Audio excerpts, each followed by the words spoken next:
So genuine relationships, honest relationship, real relationship, true relationships. So మనకు 100 మంది అవసరం లేదు. మనం ఒక్కరున్నా కూడా ఆ ఒక్కరితోటైనా కూడా జెన్యున్ గా ఉండాలండి. ఎప్పుడైనా రిలేషన్షిప్ లో జెన్యూనిటీ ఉండాలి. అది అక్క చెల్లెలు కావచ్చు, అన్న తమ్ములు కావచ్చు, భార్య పిల్లలు కావచ్చు, భర్త పిల్లలు కావచ్చు, ఏ రిలేషన్ అయినా తీసుకోండి, ఫ్రెండ్ అయినా పర్లేదు. సో అందరూ కూడా జెన్యున్ రిలేషన్షిప్ ఉండాలి. మనం ఒకరికి మంచి చేయకపోయినా పర్లేదు, కానీ చెడు మాత్రం చేయకూడదు. సో ట్రూ ఉండాలి. నువ్వు 100 మందితో నువ్వు స్నేహం అవసరం లేదు. ఒక్కడితో చేసిన 10 మందితో చేసిన అది నువ్వు చాలా హానెస్ట్ గా ఉండాలి. రిలేషన్షిప్ లో ఎప్పుడు కూడా కల్తీ ఉండకూడదు. రిలేషన్షిప్ లో మోసం ఉండకూడదు. ఏ రిలేషన్ అయినా తీసుకోండి. Don't cheat your husband, don't cheat your wife, don't cheat your childrens, don't cheat your sisters, don't cheat your brothers, don't cheat your friends. So అలాగే మనము అలా రిలేషన్ ని కాపాడుకోవాలి. ఇప్పుడు నీకు ఒక ఫ్రెండ్ ఉన్నాడు, ఆ ఫ్రెండ్ తో హానెస్ట్ గా ఉండు, జెన్యున్ గా ఉండు, ట్రూ ట్రూ ఫ్రెండ్ లాగా ఉండు, రియల్ ఫ్రెండ్ లాగా ఉండు. అంతేకాని ఆ ముందు బాగా ఉండి వెనకాల వాడి గురించి నెగిటివ్ గా మాట్లాడద్దు. ఒకవేళ నీ వైఫ్ ఉంది, నీ వైఫ్ తో నువ్వు హానెస్ట్ గా ఉండు, జెన్యున్ గా ఉండు, చీట్ చేయొద్దు. నీ హస్బెండ్ తో రియల్ రిలేషన్షిప్ లో ఉండాలి, ట్రూ రిలేషన్షిప్ లో ఉండాలి. అంతేకాని వాళ్ళ గురించి ఎప్పుడు నెగిటివ్ గా మాట్లాడద్దు. సో నీ పిల్లల గురించి నువ్వు ఎప్పుడు కూడా నెగిటివ్ గా మాట్లాడు. చాలా మంది ఇప్పుడు ఒక రిలేషన్ జెన్యున్ ఉండే, ఏది తల్లి అనే రిలేషన్, తండ్రి అనే రిలేషన్ జెన్యున్ ఉండే. కానీ ఇప్పుడు కాలం కూడా మారిపోయి ఆ తల్లిని ఆ తండ్రిని కూడా నమ్మలేని సిచ్యువేషన్ లో ఉంది లోకము. అంటే ఆ స్థాయిలో కూడా మనిషి మారిపోతున్నాడు. సొంత తల్లిదండ్రులే పిల్లల్ని కర్స్ చేస్తున్నారు, సొంత పిల్లలే తల్లిదండ్రుల్ని కర్స్ చేస్తున్నారు, అక్క చెల్లెలు. సో అవన్నీ కూడా మనం మార్చుకోవాలి. ఎందుకంటే నేను అడిగాను, అయ్యా ఎందుకు ఈ జనరేషన్స్ బ్లెస్ కావట్లేదు, ఎందుకు ఈ జనరేషన్స్ ఇలాగే ఉంటున్నాయి, తరతరాలు అలాగే ఉంటున్నాయి, ఎందుకు ఆ కుటుంబం అంతా శాపంలో నివసిస్తుంది, ఆ కుటుంబాలన్నీ కూడా ఎందుకు ఆశీర్వదించబడలేకపోతున్నాయి తరతరాల నుంచి. తండ్రి అలాగే కర్సులో ఉన్నాడు, తాత అలాగే కర్సులో ఉన్నాడు, అలాగే పిల్లలు అలాగే కర్సులో ఉన్నాడు. ఆ తండ్రికి పుట్టిన 4 పిల్లలు, 5 పిల్లలు, 10 మంది పిల్లలు అలాగే కర్సులో ఉన్నారు అన్నప్పుడు దేవుడు కొన్ని విచిత్రమైన మర్మాలు బయలుపరచడం జరిగింది. చూద్దాము. సో కుటుంబం అంటే తల్లి గర్భం లాంటిది. So family is like a mother's home. ఇప్పుడు భర్త ఎక్కడి నుంచి వచ్చాడు? తల్లి గర్భంలో నుంచి వచ్చిండు. భార్య తల్లి గర్భంలో నుంచి వచ్చిండు. సో గర్భం వేరు కావచ్చు, కానీ తల్లి గర్భము మాత్రం ఒకటే కదా. అంటే ఆ ప్రాసెస్ ఒకటే కదా. వచ్చిన ఆ యొక్క సందర్భం ఒకటే, వచ్చిన ఆ చీకటి గది ఒకటే. కానీ తల్లి గర్భము లాంటిది కుటుంబం అంటే. సో ఇప్పుడు మన భర్త తల్లి గర్భం నుంచి, మన భార్య తల్లి గర్భం నుంచి, మన పిల్లలు తల్లి గర్భం నుంచే, తోడబుట్టిన అన్నదమ్ములు ఒకటే తల్లి గర్భం నుంచి అక్క వస్తుంది, తమ్ముడు వస్తుంది, చెల్లెలు వస్తాడు, ఆ తమ్ముడు, అక్క, చెల్లెలు, తమ్ముడు అందరూ కూడా తల్లి గర్భం నుంచి వచ్చిన వాళ్ళే. మనందరం ఎక్కడి నుంచి ఊడిపడ్డామండి? ఆకాశం నుంచి ఊడిపడ్డామా? కాదు, తల్లి గర్భం నుంచి మనందరం వచ్చిన వాళ్ళమే. సో అందుకే ఆ తల్లి గర్భాన్ని ఎప్పుడు కూడా కర్స్ చేయొద్దు. అంటే ఒకటే చెప్తున్నాను, ఇప్పుడు ఒక 4 అన్నదమ్ములు ఉన్నారు అనుకోండి. అన్ననేమో తమ్ముడిని కర్స్ చేస్తాడు, తమ్ముడేమో అన్నను కర్స్ చేస్తాడు. సో ఇక్కడ ఏమవుతుంది? ఇద్దరు శాపాన్ని పొందుకుంటున్నారు, ఆశీర్వాదాన్ని పొందుకోవట్లేదు. అందుకే ఒక అక్క చెల్లె ఉన్నానుకో, అక్క చెల్లె నాశనాన్ని కోరుకుంటది, చెల్లె అక్క నాశనాన్ని కోరుకుంటారు. సో అలా ఏమవుతుంది? ఒక్క తల్లి కడుపులో పుట్టిన అన్నదమ్ములు, ఒక్క తల్లి కడుపులో నుంచి వచ్చిన అక్క చెల్లెలు ఏమవుతున్నారు? ఇక్కడ కర్స్ చేసుకుంటున్నారు, ఒకరికొకరు కర్స్ చేసుకుంటున్నారు. ఒకప్పుడు రిలేషన్స్ బాగా ఉండే, కానీ ఇప్పుడు ఆ రిలేషన్స్ కూడా మారిపోయాయి. సో అందరూ కూడా కుటుంబంలో అన్నదమ్ములు, అక్క చెల్లెలు అందరూ బాగుండాలంటే ఒకరి మంచి ఒకరు కోరుకోవాలి. గుర్తు పెట్టుకోండి. అది ఇప్పుడు అక్క బాగుపడితే చెల్లె ఓర్వకపోవడం, అన్న బాగుపడితే తమ్ముడు ఓర్వకపోవడం, తమ్ముడు బాగుంటే అన్న ఓర్వకపోవడం, నాకంటే చిన్నోడు బాగున్నాడు, నేను పెద్దోడిని బాగుండలేకపోయాను అని ఓర్వకపోవడం, కర్స్ చేయడం జరుగుతుంటా ఉంటది. సో జరుగుతుందా లేదా సమాజంలో? సో కుటుంబం అంటే తల్లి గర్భం లాంటిది. We all are came from mother's home only. ఇప్పుడు మనము, మన పిల్లలు, మన అన్నదమ్ములు, మన అక్క చెల్లెళ్ళు, మన స్నేహితుడు, మన బంధువులు అందరూ కూడా ఒకటే గర్భం నుంచి, తల్లి గర్భంలో నుంచి పుట్టిన వాళ్ళమే. కాబట్టి we all are like mother's home. మనందరం కూడా తల్లి గర్భంలో లాంటి వాళ్ళమే. సో కాబట్టి మనం ఒకరికొకరు కర్స్ చేసుకోవద్దు. ఎప్పుడైనా కూడా ఒక దైవజనుడు వాళ్ళు విశ్వాసులు ఉన్నారనుకోండి, వాళ్ళని జాగ్రత్తగా కాపాడుకోవాలి. అలా జాగ్రత్తగా కాపాడుకోక వాళ్ళ గురించే, విశ్వాసుల గురించే నెగిటివ్ గా మాట్లాడతారు. తప్పు కదా. దేవుడే అరేంజ్ చేశాడు కదా, వాళ్ళను దేవుడే అటాచ్ చేశాడు కదా ఆ దైవజనుడి దగ్గరికి. అలాగే అలాగే ఒక దైవజనుడి దగ్గరికి విశ్వాసులు వెళ్తారు. దేవుడే కదా దైవజనుడిని తయారు చేసేది. సో ఆ దైవజనుడి గురించి వెనకాల నెగిటివ్ గా మాట్లాడడం తప్పు కదా, అది దైవ నిర్ణయం కదా. సో చూసారా, అర్థమవుతుందా అండి? సో నువ్వు ట్రూ రిలేషన్ ఉండాలి. ఇప్పుడు నేను దైవజనుడుగా ఉన్నాను. So I need to honour you all. నేను అందరినీ సమానంగా చూస్తాను, అందరినీ నేను గౌరవిస్తాను, అందరినీ నేను ప్రేమిస్తాను. ఒకరి పట్ల ఎక్కువ, ఒకరి పట్ల తక్కువ కాదు. అండ్ మీ గురించి నేను ఎప్పుడు కూడా ఎక్కడ కూడా నెగిటివ్ గా మాట్లాడను. నేను మాట్లాడంటే I'm true man of God కాదు, నేను నిజమైన మ్యాన్ ఆఫ్ గాడ్ ని కాదు. ఇప్పుడు మీరు కూడా నా గురించి నెగిటివ్ ఎక్కడన్నా మాట్లాడితే you are not right people to this church. అర్థమవుతుందా అండి? సో అలా ఉంటుంది అన్నట్టు. మనందరం ఒకటే తల్లి గర్భం నుంచి వచ్చిన వాళ్ళము, గర్భంలో నుంచి వచ్చిన వాళ్ళము. ఒకరికొకరు తిట్టుకోవడం, ఒకరికొకరు నెగిటివ్ గా మాట్లాడుకోవడం, ఒకరికొకరు శపించుకోవడం వల్ల సంఘం అభివృద్ధి చెందదు, లేకపోతే కుటుంబం అభివృద్ధి చెందదు. ఇప్పుడు అక్క అందుకే వెల్ విషర్ మన పక్కన ఉండాలి ఎప్పుడైనా కూడా. సో మన పక్కన ఎప్పుడు కూడా వెల్ విషర్స్ ఉండాలి. సో నీ అన్న బాగుపడ్డాడు, నీ చెల్లె బాగుపడింది, నీ తమ్ముడు బాగుపడ్డాడు, నీ అక్క బాగుపడింది, సంతోషించు, ఆనందించు, ఆహ్లాదించు. సో ఎప్పుడు కూడా ఒకరు బాగుపడ్డారని మనం ఎప్పుడు కూడా బాధపడద్దు. సో ఖర్చు చేయొద్దు. చాలా మంది కూడా వాళ్ళు ఏ మాటి పొడుగైతారో, వాళ్ళు పిల్లల్ని చదివించుకుంటున్నారు, అది ఇది అని. నేను చిన్నప్పటి నుంచి నా అనుభవాల నుంచి చాలా నేర్చుకున్నాను. అరే వీళ్ళేంటి సొంత అక్క చెల్లెళ్ళు, ఒక్క కడుపు నుంచి పుట్టిన వాళ్ళు ఇంతగా వీళ్ళు తిట్టుకుంటున్నారే, ఒకరు నాశనాన్ని ఒకరిని కోరుకుంటున్నారే. అరే అక్క గురించి చెల్లె మాట్లాడడం, చెల్లె గురించి తమ్ముడు మాట్లాడడం, తమ్మ గురించి అన్న మాట్లాడడం. నా చిన్నప్పటి నుంచి ఇవి చూసి చూసి పెరిగాను ఎక్కడ కూడా. సో సో చాలా మంది భర్త లేనప్పుడు పని మనిషి దగ్గర భార్య చెడుగా మాట్లాడుతుంది, భర్త గురించి మాట్లాడుతుంది. తప్పు అది, దేవుడు నిర్ణయించాడు. అలాగే ఆఫీస్కి వెళ్ళినప్పుడు చాలా మంది భర్తలు వాళ్ళ భార్యల గురించి అపహాసం చేస్తారు. తప్పు అది. సో ఆ ఫ్యామిలీ లైఫ్ బ్లెస్ కాలేదు అలా ఉంటే. సో భార్య భర్తల మధ్య సత్సంబంధం లేకపోతే, అండర్స్టాండింగ్ లేకపోతే ఆ కుటుంబము బ్లెస్ కాదు. చాలా మంది తల్లిదండ్రులు పిల్లల్ని కర్స్ చేయడం చూశాను. మన గ్రూపుల్ని చాలా మంది నాకు ఫోన్ కాల్స్ వచ్చాయి. నా నా కన్న తల్లి నన్ను శపిస్తుంది, నా కన్న తల్లి నన్ను చచ్చిపో అంటుంది, నా కన్న తల్లి నన్ను నాశనం అయిపో అని అంటుంది అని చాలా మంది కూడా నాకు ఫోన్ చేసి మొర పెట్టుకున్నారు. సో చూసారా, there is no honest relationships nowadays. There is no genuine relationship, there is no better relationships. అలాంటి ప్యూర్ పరిపక్వత, మంచి ఆనెస్ట్ అనేది లేదు, స్వచ్ఛమైన బంధాలు లేవు. సో చూస్తాము.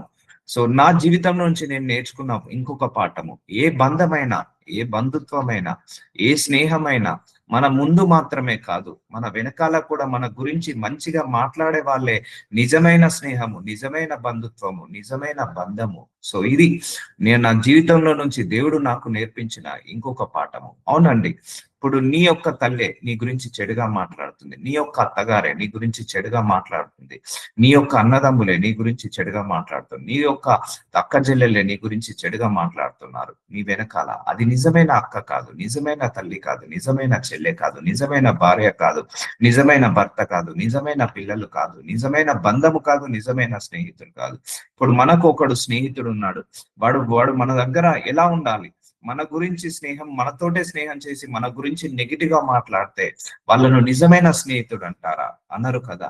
నీ బంధువుడే, నీ యొక్క రక్త సంబంధే, లేకపోతే నీ తల్లి యొక్క రక్త సంబంధం, నీ తండ్రి యొక్క రక్త సంబంధం, నీ బంధువుడే, కానీ నీ గురించి నాశనాన్ని కోరుకుంటున్నాడు. వాడు నిజమైన బంధువా? కాదు.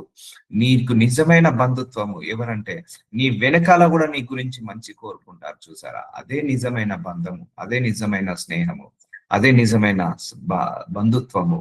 అది out of my understanding, out of my ఇన్ని సంవత్సరాల నా జీవితంలో నుంచి దేవుడు నాకు నేర్పించిన పాఠాలు ఇవన్నీ కూడా.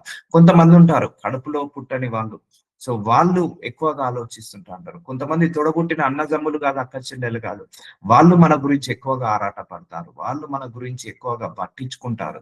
సో అలాంటి వాళ్ళది నిజమైన స్నేహం అని నేను అంటాను. చూసారా అండి? ఒక రక్త సంబంధి కావచ్చు, కాకపోవచ్చు నీ మంచి కోరుకునేది.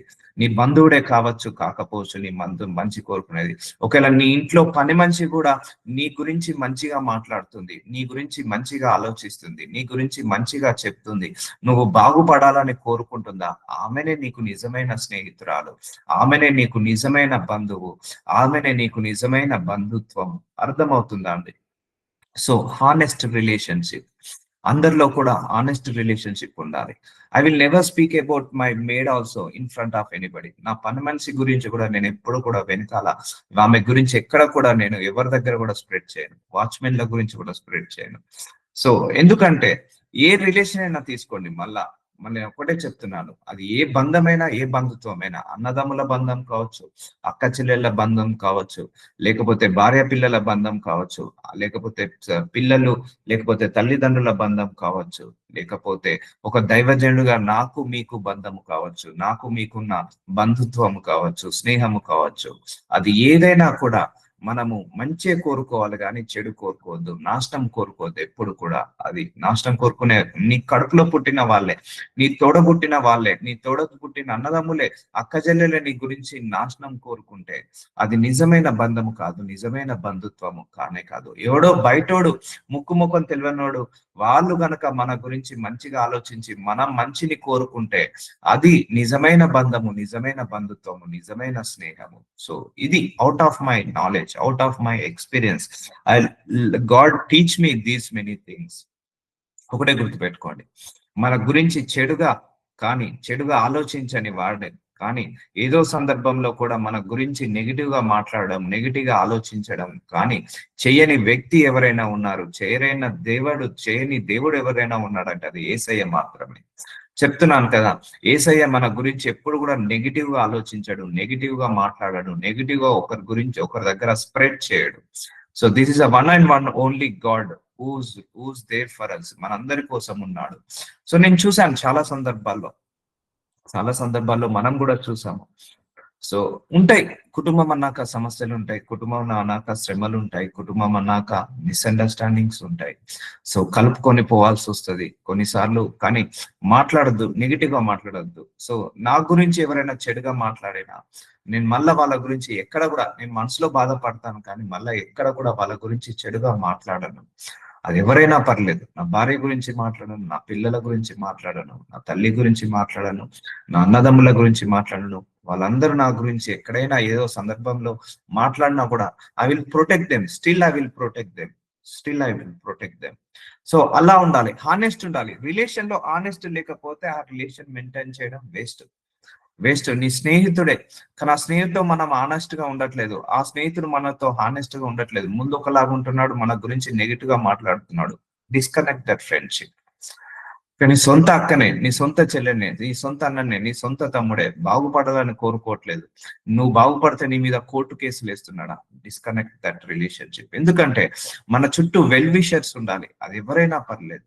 మన మీద కోప్పడే వాళ్ళు, మన మీద అసూయ పడే వాళ్ళను ఎప్పుడు కూడా దగ్గర పెట్టుకోవద్దండి.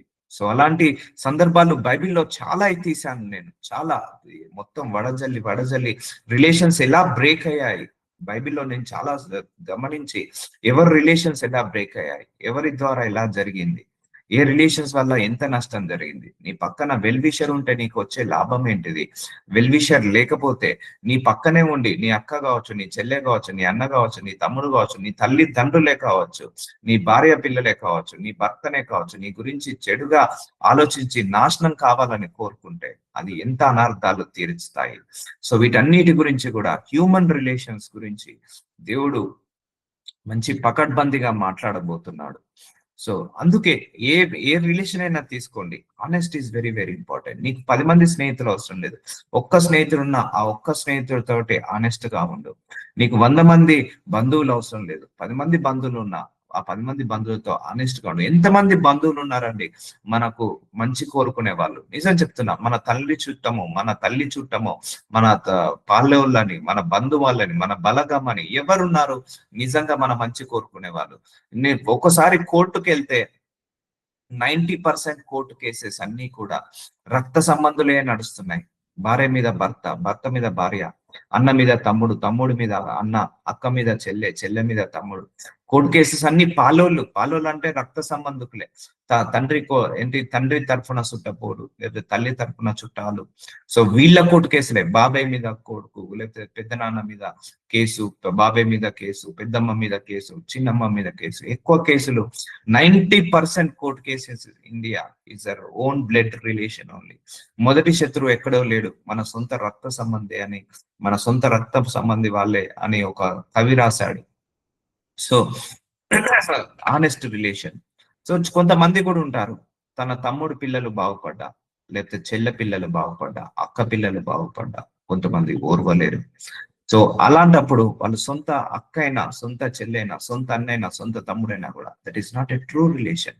ఎవరో బయట వాడు, నీ రక్త సంబంధి కాదు, నీ బంధువుడు కాదు, నీ స్నేహితుడు కాదు, కానీ వాడు నీ మంచి కోరుకుంటున్నాడు, వాళ్ళు నువ్వు ఎదగాలని కోరుకుంటున్నారు, వాళ్ళు నువ్వు బాగుపడాలని కోరుకుంటున్నారా, వాళ్ళే నిజమైన బంధువు, వాళ్ళే నిజమైన స్నేహితుడు, వాళ్ళే నిజమైన బంధుత్వము. సో అందుకే ఈ రోజు నుంచి మీకు ఏ రిలేషన్ ఉంది? అక్క రిలేషనా, చెల్లి రిలేషనా, అన్న రిలేషనా, తమ్ముడు రిలేషనా, భార్య రిలేషనా, భర్త రిలేషనా, లేకపోతే పిల్లలు అనే రిలేషనా, తల్లిదండ్రులు అనే రిలేషనా, ఏ రిలేషన్ అయినా కూడా మీరు హామ్ చేయకండి. అంటే ఒకరు బాగునే కోరుకోండి, కానీ చెడుని మాత్రం కోరుకోవద్దు. సో ఎవరితోటైనా కూడా ఆనెస్ట్ గా ఉండండి. నీకు 100 మంది బలగం అవసరం లేదు, 10 మంది బలగం ఉన్నా 10 మందితోటి నువ్వు హానెస్ట్ గా ఉండు. నీ 10 మంది స్నేహితులు అవసరం లేదు, ఇద్దరు స్నేహితులు ఉన్నా కూడా ఆ ఇద్దరితో హానెస్ట్ గా ఉండు. సో వాళ్ళకు కూడా చెప్పండి, వాళ్ళకు కూడా బ్రదర్ నువ్వు ఈరోజు పరిచయం, నేను ఆనెస్ట్ గా ఉంటాను, నాతో కూడా ఆనెస్ట్ గా ఉండు. Don't cheat in the relations. So అర్థమవుతుందండి, రిలేషన్స్ లో చీటింగ్. నేను ఎవరికైనా అలాగే చెప్తాను, నేను నీ గురించి చెడుగా ఎక్కడ మాట్లాడాను, నువ్వు నా గురించి చెడుగా మాట్లాడితే సో అది ఎలా ఉంటుందంటే డిస్కనెక్ట్ అయిపోతుంది. ఎందుకండి మన మన మన గురించి చెడుగా మాట్లాడేవాడు మన పక్కన ఉంటే బాగుంటుందా, లేకపోతే మనకు దూరం ఉంటే బాగుంటుందా? సో మన దగ్గరనే ఉండి మన గురించి నెగిటివ్ గా మాట్లాడితే బాగుంటుందా, లేకపోతే పాజిటివ్ గా మాట్లాడితే బాగుంటుందా? సో దానివల్ల ఎన్ని నష్టాలు జరుగుతాయో కూడా మీకు బైబిల్లో తీసి చూపిస్తాను. అందుకే మళ్ళీ చెప్తున్నాను, జెన్యున్ గా ఉండాలి ఏ రిలేషన్ అయినా. నీ భర్తనా, నీ పిల్లలా, నీ భార్యనా, నీ అక్కనా, నీ చెల్లెనా, నీ అన్ననా, నీ తమ్ముడా, జెన్యున్ గా ఉండు, హానెస్ట్ గా ఉండు. ఏమైనా తప్పు చేస్తే నీ విషయంలో ఈ తప్పు చేశానని ఒప్పుకో, హానెస్ట్ గా ఉండు, నిజముగా ఉండు, ట్రూ రిలేషన్ గా ఉండు. ఒక బాధ్యత, రిలేషన్ అనేది ఒక బాధ్యత. మళ్ళీ చెప్తున్నాను, కుటుంబం అంటే తల్లి గర్భము లాంటిది. మనందరం కూడా ఒకటే తల్లి గర్భం నుంచి వచ్చాము. మన అన్న అయినా కూడా అదే గర్భము, తల్లి అయినా కూడా అదే గర్భము. అలాగే మన తమ్ముడు, మన అక్క, మన చెల్లి అందరూ కూడా అదే గర్భము, అదే గర్భం నుంచి వచ్చాము. ఎవరం కూడా ఆకాశం నుంచి ఊడిపోలేదు. ఈవెన్ మన తల్లి కూడా ఇంకొకరి తల్లి గర్భం నుంచి వచ్చింది, మన తండ్రి కూడా ఇంకొకరి తల్లి గర్భం నుంచి వచ్చింది. కానీ నేను చాలా బాధపడే విషయం ఏంటంటే, సొంత తల్లిదండ్రులే తన పిల్లల్ని కర్స్ చేయడం చాలా బాధాకరం. చాలా మంది ఫోన్స్ వస్తున్నాయి నాకు, మా తల్లి ద్వారా నాకు టార్చర్ అవుతుంది, మా తండ్రి ద్వారా టార్చర్ అవుతుంది, మా తండ్రి పట్టించుకోవట్లేదు, ఇంకో పరాయి స్త్రీతో తిరుగుతున్నాడు, పరాయి స్త్రీతో తిరుగుతున్నాడు. సో మమ్మల్ని పట్టించుకోవట్లేదు, ₹1 ఇంటికి ఇవ్వట్లేదు, మాకు తినడానికి తిండి కూడా లేదు బ్రదర్.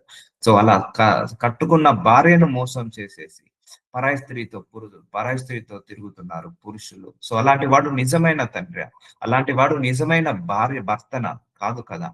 భర్త అంటే ఏంటిది? తన భార్యను పోషించాలి, తన కుటుంబాన్ని, తన పిల్లల్ని పోషించాలి, జాగ్రత్తగా ప్రొటెక్ట్ చేయాలి కుటుంబాన్ని.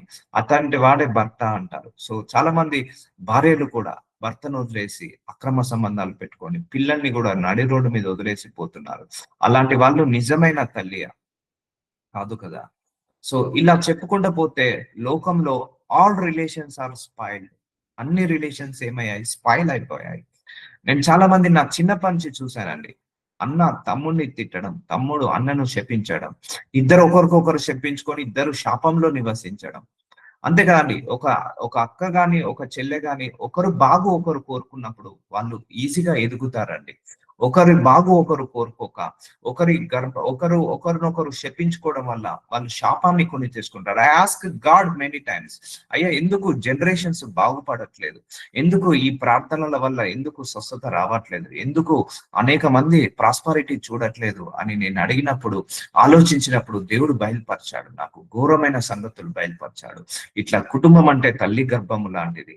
ఆ తల్లి గర్భం నుంచి అన్న వస్తున్నాడు, అక్క వస్తుంది, తమ్ముడు వస్తున్నాడు, చెల్లి వస్తున్నాడు. అన్న తమ్ముడిని శపిస్తుంది, తమ్ముడేమో అక్కను శపిస్తున్నాడు, అక్కనేమో చెల్లె నాశనాన్ని కోరుకుంటుంది, చెల్లెనేమో అన్న నాశనాన్ని కోరుకుంటున్నారు. సో ఇలా ఒకరు నాశనాలు ఒకరు కోరుకోవడం వల్ల ఒకరు శాపాలు ఒకరు కొని తెచ్చుకుంటున్నారు. సో శపించుకుంటున్నారు, ఓన్ బ్లడ్ రిలేషన్ శపించుకుంటున్నారు. దానివల్ల ఆ బ్లెస్సింగ్ అనేది లేకుండా పోతుంది. అర్థమవుతుందా అండి? సో అలా ఎప్పుడు కూడా నీ సొంత తోడబుట్టిన వాడిని శపించుకోకు, వాళ్ళ గురించి నెగిటివ్ గా మాట్లాడకు, వాళ్ళని కూడా అను నా గురించి నెగిటివ్ గా మాట్లాడకు, అది నీకే ప్రాబ్లం అని చెప్పండి. సో అలా చెప్పుకుంటూ పోతే చాలా ఎగ్జాంపుల్స్ ఉన్నాయి. I I recollect all my childhood memories. నా చిన్నప్పటి నుంచి ఉన్న మెమోరీస్ అనేటివి రీకలెక్ట్ చేసుకున్నప్పుడు అప్పుడు అర్థమవుతుండే. నా కళ్ళ ముందు కూడా ఎంతో మంది అక్కజెల్లెలు తిట్టుకున్నారండి, మా ఇంటి పక్కన, మా ఇంటి ముందట ఎంతో మంది అన్నదమ్ములు తిట్టుకున్నారండి. ఎంతో మంది కోర్టు కేసు వేసుకున్నారు. ఒక తులం బంగారం కోసం కోర్టు కేసులు వేసుకున్నారు. ఒక జానడు జాగ కోసం, ఒక బెత్తడు ఈ ఒక ఫీట్ నాకు రావాలి, ఒక ఫీట్ నీకు రావాలని ఆ ఒక్క ఫీట్ జాగ కోసము కోర్టు కేసులు వేసుకున్నారు అన్నదమ్ములు, అక్క చెల్లెళ్ళు, తోడు కోడళ్ళు. సో ఇవన్నీ కూడా నిజ జీవితంలో జరుగుతున్నాయా లేదా? 100% జరుగుతున్నాయి. అందుకే ఎవరు బాగుపడట్లేదు, ఒకరికొకరు చెప్పించుకుంటున్నారు, ఒకరు నాశనాన్ని ఒకరు కోరుకుంటున్నారు, ఒకరికొకరు ఆశీర్వదించుకోవట్లేదు, ఒకరికొకరు బాగుపడాలని కోరుకోవట్లేదు. అందుకే ఇవన్నీ కూడా జరుగుతున్నాయని దేవుడు బయలుపరచడం జరిగింది. సో లైవ్ ఎగ్జాంపుల్స్ మీకు చూపిస్తాను, చూద్దాం రండి. So no matter what kind of relationship, no matter what kind of friendship, true kinship and true bond is when someone speak well of us, not only in front of us but also behind our back. చూసారండి, ఏ relation అయినా పర్లేదు, no matter, కానీ నీ ముందు మాత్రమే కాదు, నీ వెనకాల కూడా నీ గురించి మంచి మాట్లాడాలి, నీ గురించి మంచి కోరుకోవాలి, నువ్వు బాగుపడాలని కోరుకోవాలి. అదే నిజమైన బంధము, నిజమైన బంధుత్వం అని దేవుడు చెప్తున్నాడు. చూద్దాము, ఒక లైవ్ ఎగ్జాంపుల్ మీకోసం తీశాను బైబిల్లో నుంచి. Genesis 4th chapter 1st verse. ఆదాము తన భార్య అయిన హవ్వాను కూడినప్పుడు ఆమె గర్భవతి అయిన కయ్యూనిని కని యెహోవా దయ వలన నేను ఒక మనుషుని సంపాదించుకున్నాను. ఫస్ట్ మానవుడు ఆదాము అండ్ ఫస్ట్ స్త్రీ హవ్వ, వీళ్ళిద్దరూ ఏకమైనప్పుడు. చూసారండి, భార్య భర్తలు ఒకటే గుర్తు పెట్టుకోండి, ఏక శరీరం అండి. కూడినప్పుడు ఒకటే గుర్తు పెట్టుకోండి, భార్య భర్తలు ఏక శరీరము. నీ భార్యను నువ్వు ఖర్చు చేస్తున్నావా? అయితే నిన్ను నువ్వు ఖర్చు చేసుకుంటున్నట్టే. నీ భార్యను నువ్వు బానిసలాగా చూస్తున్నావా? అయితే నిన్ను నువ్వు బానిసలాగా చూస్తున్నట్టే. నీ భర్తను నువ్వు ఏంటిది తీడుతున్నావా, శపిస్తున్నావా? అయితే నిన్ను నువ్వు శపించుకుంటున్నట్టే. ఎందుకంటే ఒకటే గుర్తు పెట్టుకోండి, నేను ఎక్కువగా చెప్పట్లేదు, భార్య భర్తలు వివాహమైన తర్వాత ఏక శరీరం అవుతారు. సో ఇప్పుడు వాళ్ళు ఏది చేసినా కూడా 50-50 ఉంటది. సో ఇద్దరు ఏకమైన తర్వాత ఇప్పుడు నువ్వేదైనా నీ శరీరంతో తప్పు చేసావు అనుకో, అది నీ భర్తకు పాలు పంచుతుంది. నీ భర్త ఏమైనా తప్పు చేస్తే నీ భార్యకు కూడా అది పాలు పండుతుంది.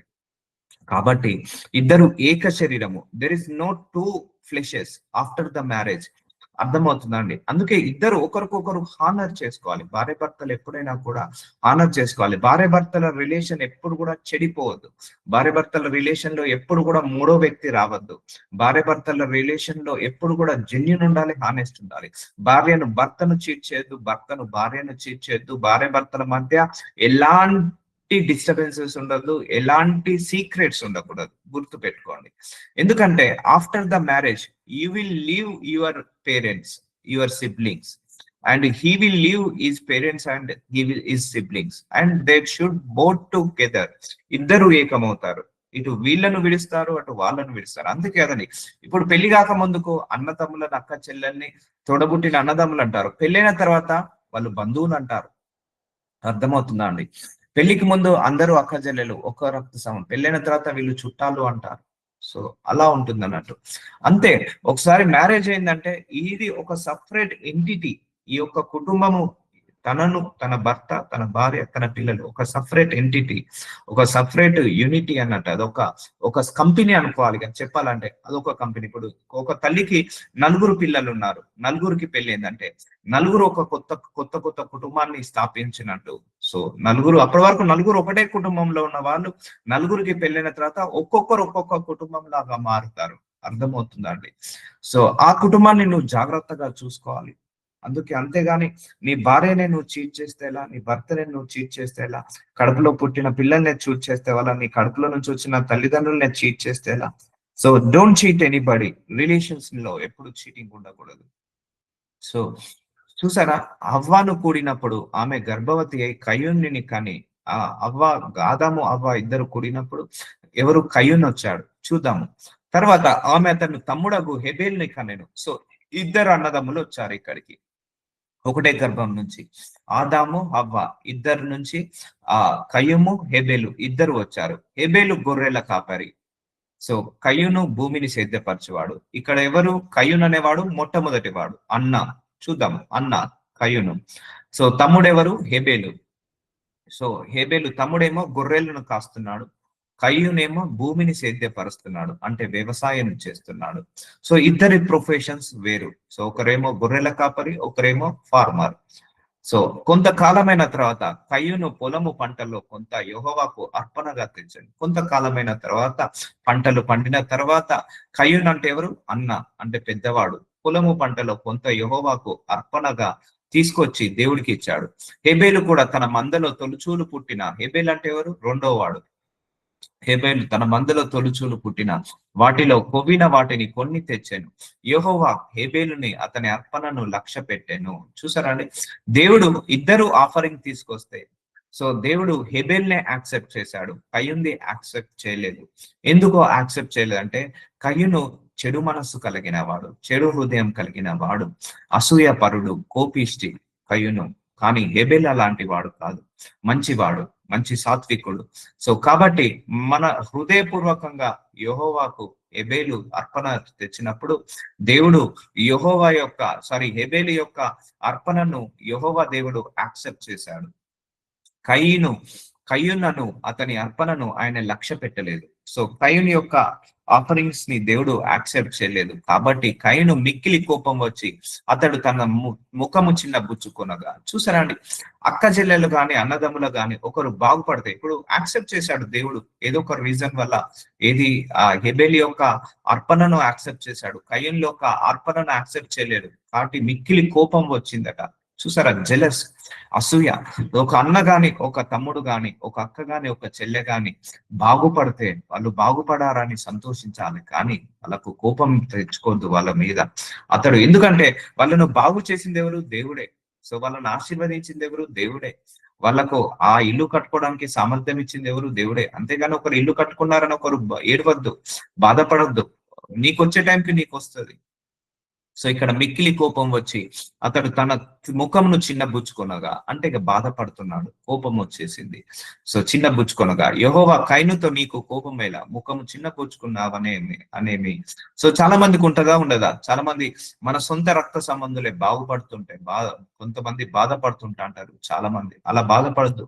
You need to be happy, you need to be healthy, you need to be వాళ్ళను వెల్ విషర్ గా మార్చుకోవాలి. నీవు సత్క్రియ చేసిన ఎడల కళ్ళను ఎత్తుకున్నావా? సో చూసారా, సో నువ్వు సత్క్రియ చేసి ఉంటే నేను నీ ఆఫరింగ్ ని నేను యాక్సెప్ట్ చేసేవాడిని. సో కయ్యూను, నీ దగ్గర చెడు ఉంది, నీ హృదయం బాగాలేదు, అందుకే నువ్వు ఆశీర్వదించబడట్లేదు. కానీ హెబేలు మంచిగా ఉన్నాడు, అందుకే నేను హెబేలు యొక్క ఆశీర్వాదాన్ని పొందుకుంటున్నాను. ఆయన యొక్క ఆఫరింగ్ ని యాక్సెప్ట్ చేస్తున్నాడు. సత్క్రియని చేయని ఎడల వాకిట పాపము పొంచి ఉండును. సో చూసారా అండి, ఎవరో కాదు మన ఆశీర్వాదాన్ని ఆపేది, మనమే ఆశీర్వాదాన్ని ఆపుకుంటున్నాం. నీ ఎడల దానికి వాంఛ కలుగును, నీవు దానిని ఏలుదు అనేను. అంటే ఎవరైనా బాగుపడితే నువ్వు బాధపడుతున్నావా? ఎవరైనా బాగుపడితే నువ్వు ఏడుస్తున్నావా? ఎవరైనా బాగుపడితే నువ్వు సంతోషించట్లేదా? అది సత్క్రియ కాదు, చెడు క్రియ. అది పాపము పొంచుకుంటున్నట్టు. నీ ఎడల దానికి వాంఛ కలుగును. సో అంటే నీ ఎడల దానికి వాంఛ కలుగును అంటే నువ్వు ఆ చెడుగా ఆలోచిస్తున్నావు కాబట్టి నీకు చెడు జరుగుతుంది. ఒకటే గుర్తుపెట్టుకోండి, ఒకడు బాగుపడ్డప్పుడు నువ్వు సంతోషించకపోతే దేవుడు నిన్ను ఎలా బాగు చేస్తాడు? ఒకడు ఆశీర్వదించబడినప్పుడు నువ్వు సంతోషంగా ఉండకపోతే దేవుడు నిన్నెలా ఆశీర్వదిస్తాడు? సో ఎప్పుడైనా నువ్వు ఆశీర్వదించబడాలి అంటే ఒకరు ఆశీర్వదించబడినప్పుడు నువ్వు ఆనందంగా ఉండాలి. లేకపోతే నువ్వు బాధపడుతున్నావు, మనసు నొచ్చుకుంటుంది, నీ కడుపులో మంట పెరుగుతుంది, లేకపోతే ఆ మంట అంటారు కదా, సో ఓర్చుకోలేకపోతున్నావు. అప్పుడు నువ్వు ఏం చేస్తున్నట్టు? పాపం చేస్తున్నట్టు. నీ ఎడల దానికి వాంఛ కలుగును. దేనికి? నువ్వు చేస్తున్న చెడుకి. నువ్వు చెడు కోరుకుంటున్నావు కాబట్టి నీకు చెడు కలుగుతుంది. నువ్వు నెగిటివ్ కోరుకుంటున్నావు కాబట్టి నెగిటివ్ జరుగుతుంది. వాంఛ కలుగును, నీవు దానిని ఏలుదువా నేను. కయీను తన తమ్ముడైన హేబేలుతో మాట్లాడాను. సో కయీను అంటే ఎవరు? మొదటివాడు. తన తమ్ముడైన హేబేలు రెండో వాడితో మాట్లాడాను. వారు పొలంలో ఉన్నప్పుడు కయీను తన తమ్ముడైన హేబేలు మీద పడి అతనిని చంపెను. చూసారా అండి? There is no relation, good relation between Cain and Abel. Abel is the good brother. Abel మంచివాడు. సో కయీను చూసారా అండి? తమ్ముడు హేబెల్ మీద పడి అతన్ని చంపాను. ఎందుకు? అసూయ. ఎందుకు? బాగుపడుతున్నాడు, ఆశీర్వదించబడుతున్నాడు. దేవుడు నా ఆఫరింగ్ ని యాక్సెప్ట్ చేయలేదు, హేబెల్ ఆఫరింగ్ ని యాక్సెప్ట్ చేశాడు. సో దెర్ ఇస్ న ట్రూ రిలేషన్, జెన్యున్ రిలేషన్. అరే పోనీ, నా తమ్ముడే కదా, నా రక్త సంబంధే కదా, నా తల్లికి పుట్టిన వాడే కదా, నా తండ్రికి పుట్టిన వాడే కదా, నా తల్లిదండ్రుల కడుపులో నుంచే కదా వాళ్ళు వచ్చింది, అదే గర్భం నుంచి నేను వచ్చాను, అదే గర్భం నుంచి ఆయనే వచ్చాడు కదా అని కయీను అనుకొని ఉంటే అతన్ని చంపేవాడు కాదు. చూసారా అండి? సో పగ, అసూయ వల్ల ఏమవుతుంది? మర్డర్ ప్లాన్ జరిగింది ఇక్కడ. నరహత్య జరిగింది. So this is the first murder in the Bible. ఎక్కడి నుంచి మొదలైంది ఫస్ట్ మర్డర్? అన్నదమ్ముల నుంచే మొదలైంది. చూసారా? ఒక్క తల్లి గర్భం నుంచి పుట్టిన వాళ్ళే. సో ఇప్పుడు ఏమైంది? హేబెలు చనిపోయాడు. సో కయీను ఒక్కడే మిగిలాడు. ఇప్పుడు కయీన్ని ఆశీర్వదిస్తాడా అండి దేవుడు? సో ఎందుకు ఆశీర్వదిస్తాడు? ఆల్రెడీ చంపేశాడు కదా. నరహత్య చేసిన వాళ్ళను ఆశీర్వదిస్తాడా? సో అర్థమవుతుందా అండి?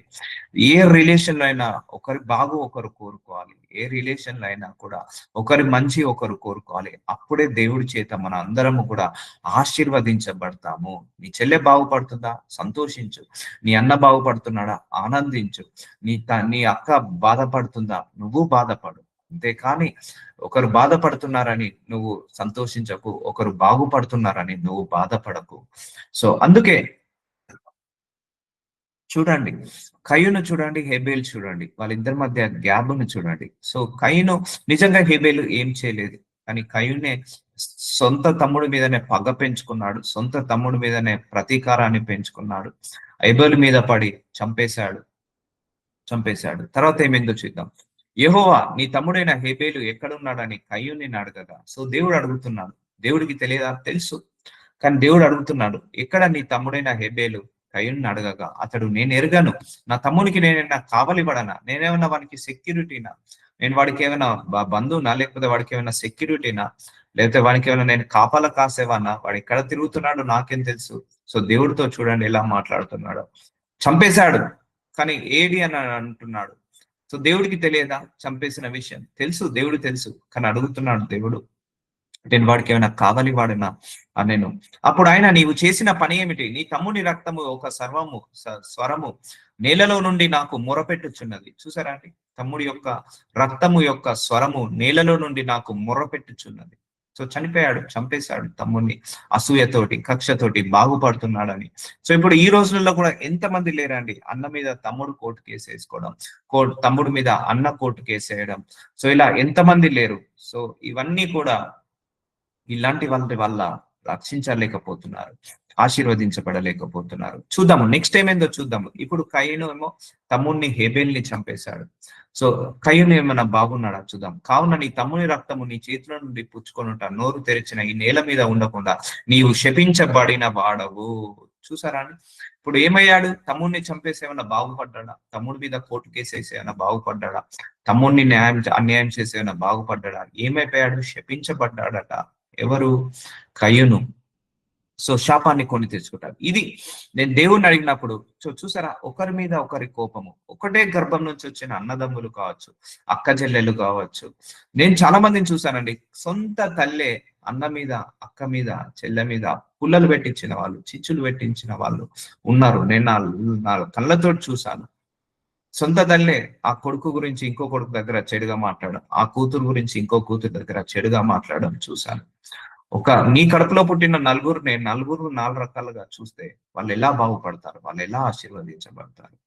సో అర్థమవుతుందా అండి? So always be good relationship with parents అయినా కూడా పిల్లల్ని నలుగురిని సమానంగా చూడాలి. అన్నదమ్ములైనా కూడా ఒకరు ఎక్కువ ఉంటారు, ఒకరు తక్కువగా ఉంటారు. ఒకరికి మార్కులు ఎక్కువ వస్తాయి, ఒకరికి తక్కువగా వస్తాయి. ఒకరికి ఎక్కువగా సంపాదించే శక్తి ఉంటుంది, ఒకరు తక్కువ సంపాదించే శక్తి ఉంటుంది. సో ఇక్కడ ఏమయ్యాడు? కయీను శపించబడ్డాడు, శాపాన్ని కొని తెచ్చుకున్నాడు. సో అలాగే జనరేషన్స్ కూడా అలా శాపాలకు వెళ్తున్నాయి. నా చిన్నప్పటి నుంచి కూడా కొంతమంది ఆ తాతలు తండ్రులు వాళ్ళు కూడా కొట్టుకొని వాళ్ళు ఒకరికొకరు చెప్పించుకున్న వాళ్ళని చూసాను నేను. ఒకరు చిన్న నాయన పిల్లలు, పెద్ద నాయన పిల్లలు, బాబాయ్ పిల్లలు, పెద్ద నాన్న పిల్లలు. సో వాళ్ళు కొట్టుకోవడం, సో వీళ్ళు కొట్టుకోవడం, సో ఒకరికొకరు శపించుకోవడం, ఒకరికొకరు నాశనాన్ని కోరుకోవడం. I have seen many hundreds of families. ఏ కుటుంబంలో సుఖం లేదు, ఏ కుటుంబంలో సంతోషం లేదు. ఏ కుటుంబం అయితే ఆ సొంత అక్క చెల్లెల్ని బాగు కోరుకుంటుందో ఆ కుటుంబం బాగుంటుంది. ఏ కుటుంబం అయితే భార్య భర్తలు ఒకరు బాగు ఒకరు కోరుకుంటారో ఆ కుటుంబం బాగుంటుంది. ఏ కుటుంబం అయితే తన పిల్లల్ని కర్సేయరో ఆ పిల్లలు బాగుంటారు. నోరు తెరిస్తే కర్సే, నోరు తెరిస్తే బూతులే, నోరు తెరిస్తే నెగిటివే.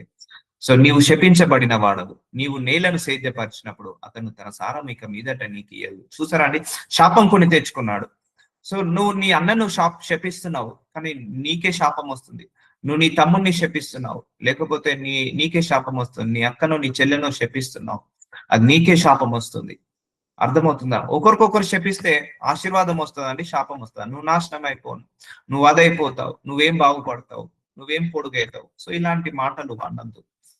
సో నువ్వు అదే అంటావు, వాడు అలాగే తయారైపోతాడు. అటు వాళ్ళు ఇటు రివర్స్ మాటలు అంటారు, నువ్వు కూడా నాశనం అయిపోతావు. నాకంటే నువ్వు 10 రెట్లుగా నాశనం అయిపోతావు అని వాళ్ళు శపిస్తారు. సో ఇవన్నీ నేను చిన్నప్పటి నుంచి చూసి పెరిగా. ఇట్లా తోడి కోడలు కొట్టుకోవడం, అన్నదమ్ములు కొట్టుకోవడం, అక్క చెల్లెలు కొట్టుకోవడం, సో పెద్దనాన్న పిల్లలు చిన్న నాయన పిల్లలు కొట్టుకోవడం, వాళ్ళు కొట్టుకోవడం, వీళ్ళు కొట్టుకోవడం, తాతలు తండ్రులు ముత్తాతలు కొట్టుకోవడం. సో ఒకరు కుటుంబాల్లో శాంతి లేకపోవడం, లేకపోతే భార్య భర్తలు చెప్పించుకోవడం, ఎందుకు పెళ్లి చేసుకున్నాను నేను, మీ నాన్న నా గండాన కట్టబెట్టినని. సో ఇవన్నీ కూడా శాపాలను కొని తెస్తున్నాయి. సో ఇలాంటి మాటలు కూడా నేను చూసాను చాలా. నేను పెళ్లి చేసుకున్నప్పటి నుంచి నాకు దరిద్రం చుట్టుకుంది. సో అట్లా అనొద్దు, అలా అనొద్దు ఎప్పుడైనా కూడా. నీ భర్తను కానీ నీ భార్యను కానీ, నువ్వే నీ భర్తనే శపిస్తున్నావు. అక్కడ నిన్ను నువ్వు శపించుకుని నీ భార్యను శపిస్తున్నావు, నిన్ను నువ్వు శపించుకుని. ఎందుకంటే ఏక శరీరం. గుర్తుపెట్టుకోండి, భార్య భర్తలు ఒకరికొకరు తిట్టుకున్నారు అంటే, ఒకరికొకరు శపించుకుంటున్నట్టే. నీ భర్తను చులకన చేసావా, అయితే నిన్ను నువ్వు చులకన చేస్తున్నట్టే. నీ భార్యను నువ్వు బానిసగా చూస్తున్నావా, అయితే నిన్ను నువ్వు బానిసగా చూస్తున్నావు. నువ్వు భర్తను గౌరవించు, భార్య భర్తను గౌరవిస్తే, భర్త భార్యను గౌరవిస్తే, ఒకరికొకరు గౌరవించుకుంటే అప్పుడు ఆ కుటుంబము వర్ధిల్లుతుంది. గుర్తుపెట్టుకోండి, ఒక భార్య భర్తల బంధము ఆశీర్వదించబడాలి, ఒక కుటుంబం ఆశీర్వదించబడాలి అంటే ఒకరికొకరు గౌరవించుకోవాలి, ఒకరొకరు ఆనర్ చేసుకోవాలి. భార్యను బానిసలాగా చూడదెప్పద్దు. ఎందుకంటే she's part of your life and is your part of your life. నీ భర్త నీ జీవితంలో ఒక సగ భాగము, అర్ధ భాగము నీ భర్త, నీ భార్య అర్ధ భాగము, నీ శరీరంలో అర్ధ భాగము. నీ శరీరంతో ఏమైనా తప్పు చేస్తే నీ భార్యకు ఆ అర్ధ భాగంలో పాలు ఉంటుంది. నీ భర్త ఏమైనా తప్పు చేస్తే నీ భార్యగా నీ శరీరంలో నీ అర్ధ భాగము పాలు ఉంటుంది. అది మంచి చేసినా చెడు చేసినా ఇద్దరు కూడా పొందుకోవాలి. ఏక శరీరం. అందుకే దేవుడు ఊరికే అనలేదండి భార్య భర్తలు ఏక శరీరం అని. అందుకే భార్య భర్తల మధ్య ట్రూ రిలేషన్ ఉండాలి, జెన్యున్ రిలేషన్ ఉండాలి, ఆనెస్ట్ రిలేషన్ ఉండాలి. అండ్ భార్య భర్తల మధ్య సీక్రెట్స్ ఉండకూడదు, సో చీటింగ్ ఉండకూడదు. అలాగని అన్నదమ్ముల మధ్య కూడా జెన్యున్ రిలేషన్ ఉండాలి, ఆనెస్ట్ రిలేషన్ ఉండాలి. ఒకడు ఎక్కువ ఉంటాడు, ఒకడు తక్కువ ఉంటాడు, ఒకడు బాగుపడతాడు, ఒకడు బాగుపడడు. ఒకరి మీద ఒకరు పడవడం, ఒకరి మీద ఒకరు ఏడవడం, ఒకరి మీద ఒకరు శపించుకోవడం మంచిది కానే కాదు. సో ఏ రిలేషన్ అయినా కూడా నీ కడుపులో బిడ్డలకు పుట్టిన పిల్లల్ని కూడా నువ్వు ఆశీర్వదించాలి కానీ శపించొద్దు. నీ తల్లిదండ్రులను కూడా నువ్వు ఆశీర్వదించాలి కానీ శపించొద్దు. బాగు కోరుకోవాలి కానీ శపించొద్దు. సో ఎందుకంటే 10 మందిని చెడు కోరుకుంటే నీకు చెడే జరుగుతుంది కానీ మంచి జరగదు. ఆ చెడే నిన్ను ఏలుతుంది.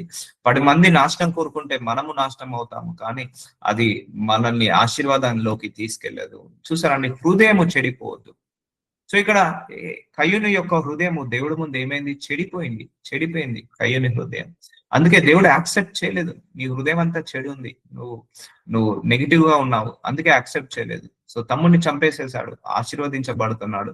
నా ఆఫరింగ్ యాక్సెప్ట్ చేయడా, ఆయన ఆఫరింగ్ యాక్సెప్ట్ చేస్తాడా, నాకంటే చిన్నోడు బాగుపడతాడా అని నరికేశాడు, చంపేసిన తర్వాత ఇక చూడండి, దేశ దిమ్మరువై ఉంది, నువ్వు తిరుగుపోతావు, నువ్వు కష్టపడతావు కానీ నీకు ఏది ఫలితం ఉండదు. నీవు నేలను సేద్యపరచినప్పుడు అంటే నువ్వు వ్యవసాయం చేసినప్పుడు అది తన సారం ఇక మీదట నీకు ఇయ్యదు, నీకు ఇక అది ఇవ్వదు.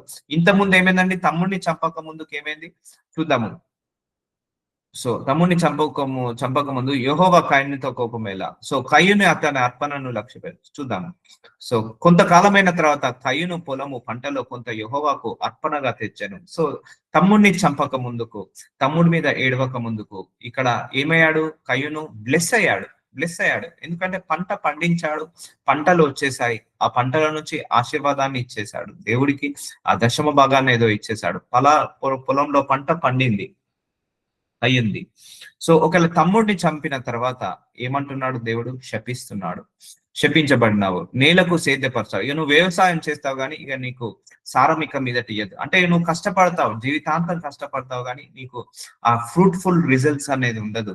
సో నీవు పంట పండిస్తావు కానీ పంట రాదు, నువ్వు ఉద్యోగం చేస్తావు కానీ సరిగా జీతం రాదు, లేకపోతే నీకు ఎదుగుదల ఉండదు, నువ్వు ఎదగలేవు, ఆశీర్వదించబడలేవు. నీవు భూమి మీద దిగులు పడుచు. చూసారంట, భూమి మీద కష్టాలు దిగులు పడుచు. ఎంతమంది లేరండి 30 సంవత్సరాలు 40 సంవత్సరాలు అయ్యో ఈ కష్టము, అయ్యో ఆ కష్టము, కష్టం వెంబడి కష్టము, బాధ వెంబడి బాధ, అవమానం వెంబడి అవమానము, అయ్యో రోగం వెంబడి రోగము. ఎంతమంది లేరు? దిగులు పడుచు, దేశ దిమ్మరివై ఉందువు. సో అంటే నువ్వు తిరుగుతూనే ఉంటావు, డబ్బు కోసం తిరుగుతావు, కైనా కూడా నీకు సుఖం ఉండదు. సో ఇప్పుడు అర్థమవుతుందండి, నేను దేవుని అడిగినప్పుడు ఇదే ఎగ్జాక్ట్ గా నాకు బయలుపరిచాడు. సొంత అన్నదమ్ములు, ఒకటే గర్భం నుంచి వచ్చిన అన్నదమ్ములు అక్కజల్లెలు ఏమవుతున్నారు? శపించుకుంటున్నారు, అందుకే ఆశీర్వదించబడట్లేదు. దేశ దిమ్మరివై ఉందు అని. సో దేశ దిమ్మరివి అంటే ఇక నువ్వు ఎందుకు పనికి రాకుండా పోతావు, ఎంత కష్టపడ్డా కూడా నువ్వు ఫ్రూట్ఫుల్ రిజల్ట్స్ చూడలేవు అని దేవుడు చెప్తున్నాడు, శపిచ్చేస్తున్నాడు. అందుకు కయీను, నా దోష శిక్ష నేను భరింపలేనంత గొప్పది. చూసారా అండి, కయీను ఎంత ఎంత ఎంత తొందరపడి తన తమ్ముడిని చంపి ఒక క్రిమినల్ అయిపోయాడు. అందుకే వేసుకోకు, ఆ కోర్టు కేసులు వద్దు. పోనీ ఒక తులం బంగారమే కదా, తింటే తినని నీ రక్త సంబంధే కదా, ఒక జానడి జాగే కదా, బయట కూడా తినేది నీ రక్త సంబంధం కదా, పోతే పోనీ ఒక బుక్క ఆహారం తింటే ఏమున్నది, ఇస్తే ఇవ్వని, ఏదో ఒకటి బాగుపడితే బాగుపడని అని అనుకుని వదిలేసండి. దేవుడు వాళ్ళకంటే నేను ఇంకెక్కువగా ఆశీర్వదిస్తాడు. కానీ నేను చూసానండి, ఇంకా చీపెస్ట్ మ్యాటర్, ఇత్తడి బిందెల కోసం అక్కజెల్లెలు కొట్టుకున్నారు. ఒక ఊర్లో, నేను ఉంటున్న ఊర్లో ఒక పెద్ద మనిషి చచ్చిపోయాడు. ఇక ఇంట్లో ఏవి లేవు, ఇత్తడి బిందెల కోసం ఒక బిందె పెద్ద ఉంటది, ఒక బిందె చిన్న ఉంటది. నాకు పెద్ద బిందె కావాలని, చిన్న బిందె కావాలని ఇద్దరు అక్కజెల్లెలు కొట్టుకున్న వాళ్ళు ఉన్నారు. ఒక గ్రాము ఈసనెత్తు గ్రామ్ బంగారం కోసం కొట్టుకున్న వాళ్ళు ఉన్నారు. సో పోయేటప్పుడు ఆ ఇత్తడి బిందె నెత్తిలో పెట్టుకొని పోతామా? ఆ గ్రామ్ బంగారాన్ని నెత్తిలో పెట్టుకొని పోతా? సో అంటే నీకు అక్క చెల్లె రిలేషన్ కంటే ఆ ఇత్తడి బిందె ఎక్కువైందా, ఆ గ్రామ్ బంగారం ఎక్కువైపోయిందా? చూసారా?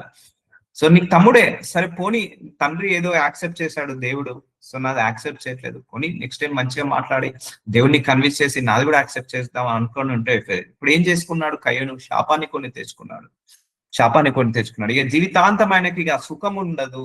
కయ్యూనికి ఇక సుఖమే లేదు. తన తమ్ముడిని చంపి వేసిన తర్వాత నుంచి కయ్యూనికి ఇక జీవితాంతం సుఖమే లేదు. సో ఒకటే గుర్తుపెట్టుకోండి, ఆదాము హవ్వ వాళ్ళు మొదటి మనుషులు, వాళ్ళ ద్వారా పుట్టిన వాళ్ళు ఎవరు? కయ్యూను హెబేలు చనిపోయాడు. కయ్యూను, ఇప్పుడు కయ్యూను నుంచే కదా ఇప్పుడు ఈ జనరేషన్స్ అన్ని స్టార్ట్ అయ్యాయి. సో మనం కూడా కయ్యూని పిల్లలతోటే, హెబేలుకు పిల్లలు లేరు. సో తర్వాత కయ్యూనే కదా పిల్లల్ని కన్నది.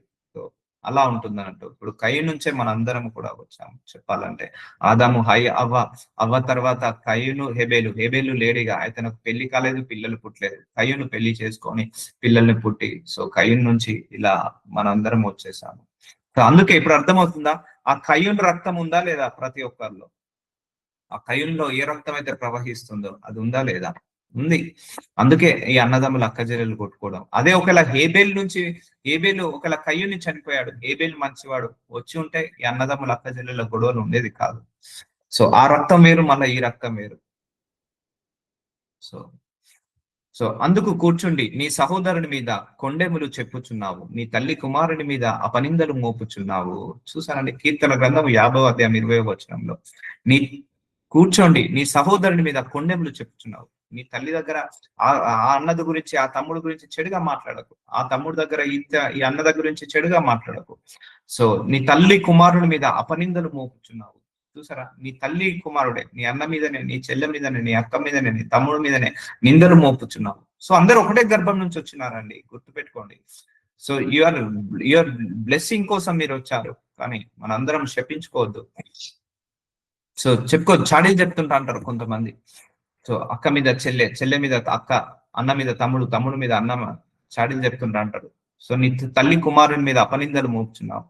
సో నీ అన్న గురించి నువ్వు బయట అందరి దగ్గర చెడుగా మాట్లాడకు. నీ తమ్ముడు గురించి చెడుగా మాట్లాడకు.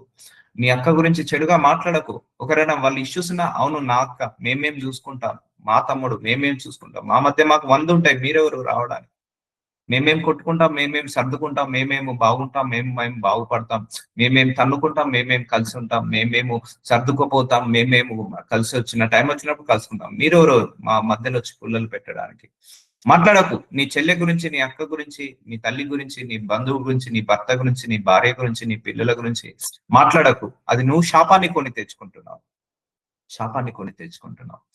శాపాన్ని కొని తెచ్చుకున్నావు. చూసారా? ఆ కెబెలు, ఆ కయ్యము శాపమేగా, అండ్ లైఫ్ అంతా శాపమే. So God bless you with this ceremony. So నజరుడనేసయ్య, ఇదిగో తండ్రి, చాలా బ్యూటిఫుల్ మెసేజ్ ఇచ్చావు నాయన. రిలేషన్స్ ఎలా బ్రేక్ అవుతున్నాయి, ఎలా మిస్అండర్స్టాండింగ్స్ అవుతున్నాయి, అండ్ రిలేషన్స్ వల్ల ఎంత శాపంలోకి వెళ్తున్నారు మా కళ్ళ గట్టి చూపించావు. ఎస్ మై లార్డ్, కుటుంబం అంటే తల్లి గర్భము లాంటిదనే వాక్యంని మాకు బయలుపరిచి ఇంత దివ్యమైన మెసేజ్ మాకు అందరికి ఇచ్చి, మేము ఈ రోజు నుంచి మా తల్లి కుమారులతో, మా తండ్రి కుమారులతో, కుమార్తెలతో, అందరితో శాంతితో, సమాధానముతో, బాగుగా ఉండలాగా సహాయం చేయమని యేసు నామంలో ప్రార్థిస్తున్నాను తండ్రి. ఆమేన్.